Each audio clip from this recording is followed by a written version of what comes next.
எந்தன் வாழ்க்கையின் அர்த்தம் சொல்ல பூக்களின் வண்ணம் கொண்டு பிறந்த மகளே என் மகளே.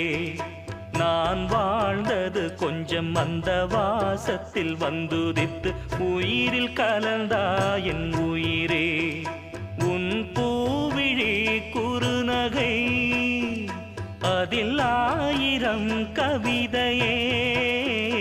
எந்தன் வாழ்க்கையின் அர்த்தம் சொல்ல பூக்களின் வண்ணம் கொண்டு பிறந்த மகளே என் மகளே.